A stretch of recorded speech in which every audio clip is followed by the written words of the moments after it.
Hello everyone, Shri IAS academy में आपका स्वागत है। जैसा कि आप जानते हैं कि श्री आईएएस एकेडमी ने आंसर राइटिंग सीरीज की शुरुआत की थी, जिसके अंतर्गत हमारे ऑलरेडी 196 पार्ट आ चुके हैं। ये हमारा पार्ट 197 है।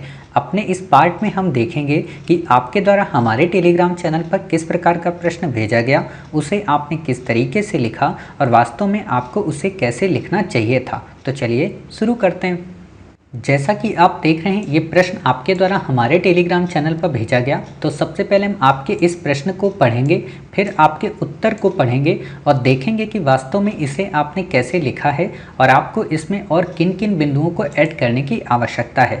तो जैसा कि आपका प्रश्न है, कोविड-19 महामारी ने भारत में वर्ग असमानताओं एवं गरीबी को गति दे दी, टिप्पणी कीजिए। काफ़ी अच्छा प्रश्न है। आपने इसमें लिखा है कोविड-19 महामारी एक जानलेवा संक्रमण बीमारी है, जो बीमारी में बड़ी की मात्रा लगेगी, जो एक व्यक्ति से दूसरे व्यक्ति में स्थानांतरित होती है और काफ़ी तेज़ी से लोगों को संक्रमित कर रही है, जिससे लोगों की कार्यप्रणाली को प्रभावित किया है और भारत की अर्थव्यवस्था ठप आधी पा और आएगी, ठप पड़ गई। इस महामारी से लोगों को अपने कार्यों को छोड़कर घर में रहने के लिए मजबूर होना पड़ा, ठीक है, जिसके परिणाम स्वरूप रोज़ मजदूरी करने वाले लोगों की ज़िंदगी में रोजी रोटी की समस्या उत्पन्न हो गई। वहीं उच्च वर्ग के लोगों की कार्य ठप पड़ गई। इस महामारी से दोनों वर्गों के जीवन को अस्त व्यस्त किया, लेकिन निम्न वर्ग के लोगों को ज़्यादा प्रभावित किया, क्योंकि उन्होंने महामारी से ज़्यादा भूख से जान जाने की स्थिति आ खड़ी हुई।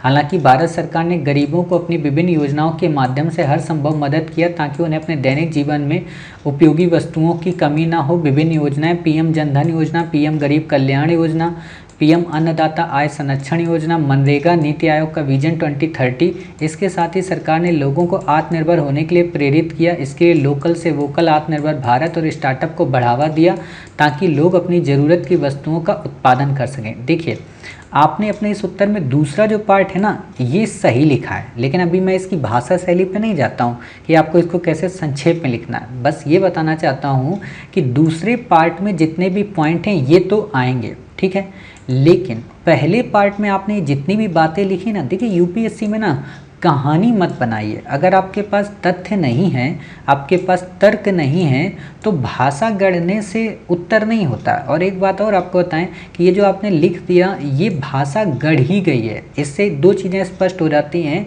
कि आपके पास भूमिका के लिए या वर्ग असमानताएं कैसे बढ़ी या गरीबी कैसे बढ़ी, उसके आपके पास पॉइंट नहीं है। समझ रहे? इससे ये रिप्रेजेंट हो जाता है कि आपके पास कोई तथ्यात्मक जानकारी नहीं है, बस आप हमें बताना चाह रहे हो।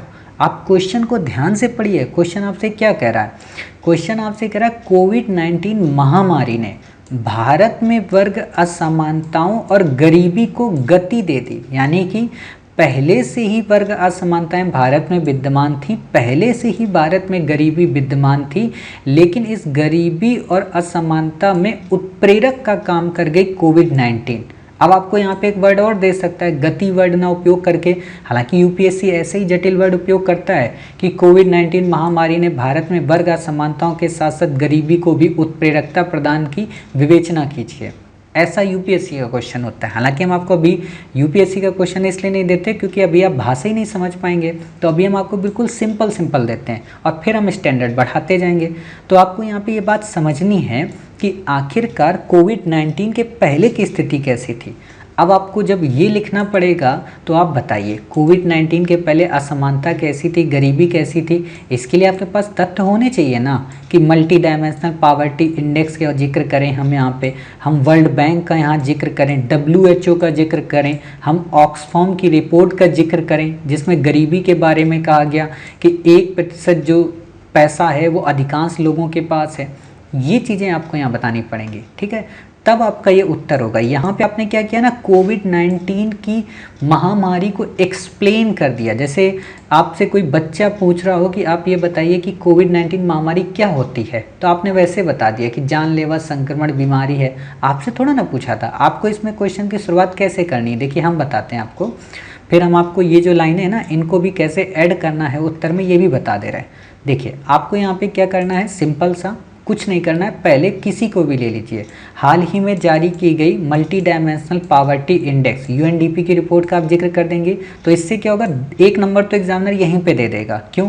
क्योंकि आपने रिपोर्ट सही लिख दी यूएनडीपी, तो 1 नंबर यहाँ मिल जाता है। होता क्या है कि बच्चे प्रीलिम के लिए तो मल्टी डायमेंशनल पॉवर्टी इंडेक्स पढ़ते हैं, बट मेंस में उसका कैसे उपयोग करना है ये नहीं पता होता है, तो आप इसी को यहाँ से उपयोग करेंगे। ठीक, कि हाल ही में जारी की गई यूएनडीपी की report multi dimensional poverty index ने, या फिर आप डब्ल्यूएचओ का डाटा दे देंगे, ठीक है, कि उसमें इतने सारे गरीबों की संख्या को दिखाया गया कि पहले भारत में इतने % गरीब थे, लेकिन अब 9 करोड़ से भी अधिक लोग और गरीबी के गर्त में चले जाएंगे।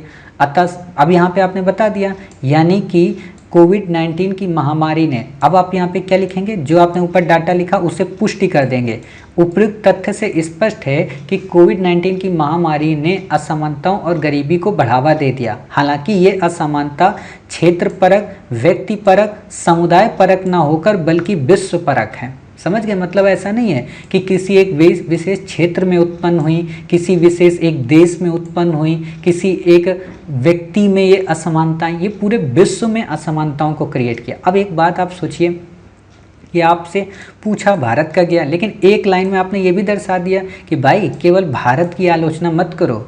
ये जानते हो ये लाइन कौन लोग दर्शाते हैं? आईएमएफ वाले, कि भारत में असमानता और गरीबी बढ़ गई। तो भारत की बेइज्जती ना हो इसके लिए आप काउंटर कर दो कि भाई साहब भारत में भी नहीं है, ये विश्व परक है, तो उसको लगेगा अच्छा बाबूजी हमारे यहाँ भी है।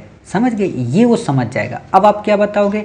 हालांकि भारत सरकार ने, अब आप बताइए कि हालांकि भारत सरकार तो पहले से ही गरीबी व असमानता को दूर करने का प्रयत्न कर रही थी, लेकिन हाल के दिनों में सरकार ने प्रोएक्टिव रोल को प्ले करते हुए प्रधानमंत्री अन्नदाता आय संरक्षण स्कीम के अंतर्गत, अब यहाँ पे आप बता दो कि अतिरिक्त 5 किलो राशन। आप एक बात बताइए, आपने एडिट हमारा प्रीलिम बूस्टर पढ़ा था ना, वहाँ पे हमने आपको बताया था, तो अब आप सोचो कि उसको हम यहाँ पे यूज कर सकते हैं। देखिए मेरी जो पढ़ाने का तरीका है ना, मेरा जो तरीका है वो होलिस्टिक है।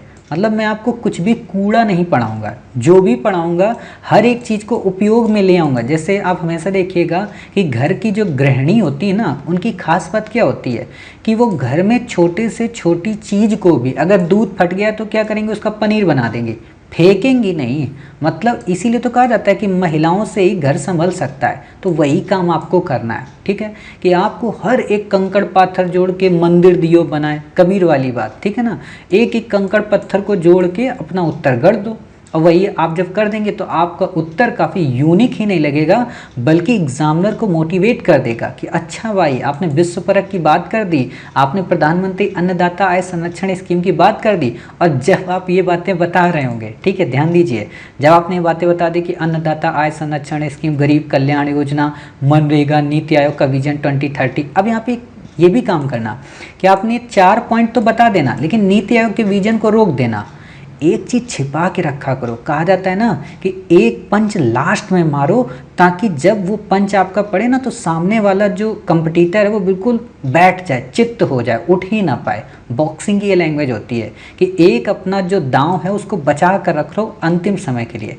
तो इस नीति आयोग को यहाँ पे ब्रेक कर लो और इन 4 को आप बता दो, और जब आप इन 4 को बता रहे होंगे तब आप बता सकते हो। हालांकि सरकार के द्वारा अन्नदाता आय संरक्षण स्कीम में 1 किलो दाल के प्रोविज़न को हटा लेना कहीं ना कहीं सरकार के, आप कह सकते हो, जनता के प्रति उदासीनता को दर्शाती है। लेकिन वहीं नीति आयोग के विजन 2032 ने एक तरीके से भारत के भावी भविष्य की संकल्पना को प्रमोट करने का प्रयास किया है। साथ ही सरकार की 2022 तक किसानों की आमदनी दुगनी करने की पहल भी कहीं ना कहीं गरीबी और असमानता को दूर करने का सकारात्मक प्रयास करेगी। और इसके लिए सरकार को न केवल लोकल से वोकल बल्कि आत्मनिर्भर भारत जैसे मिशन के साथ साथ मेक इन इंडिया और स्टार्टअप्स को प्रमोट करने की आवश्यकता है, ताकि भारत में जो गरीबी और असमानता है वो किसी एक क्षेत्र विशेष में केंद्रित न होकर समावेशित हो। समावेशित वर्ड में ही अपने आप निहित है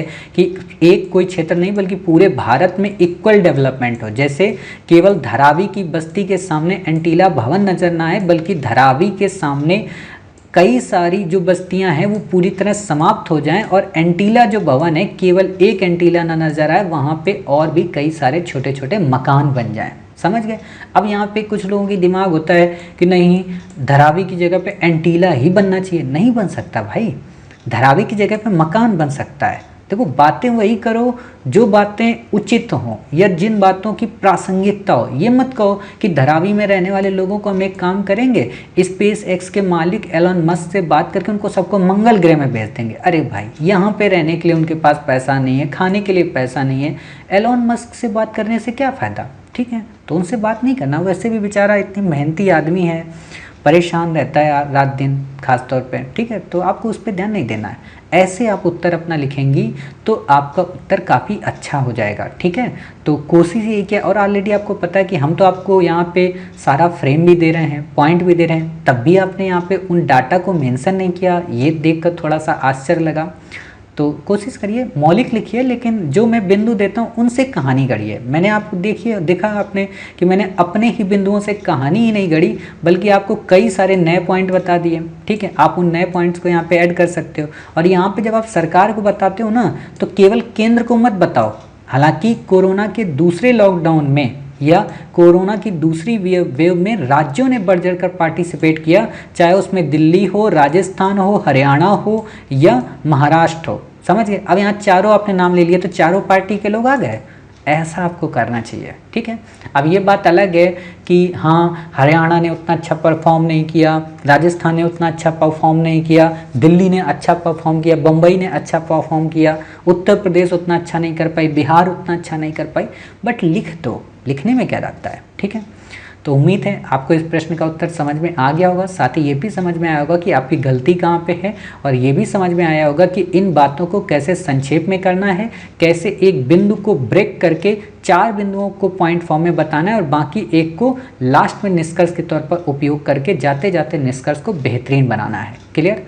तो मिलते हैं फिर आप ही के द्वारा भेजे गए एक नए प्रश्न के साथ। तब तक अपना ख्याल रखिए, स्वस्थ रहिए।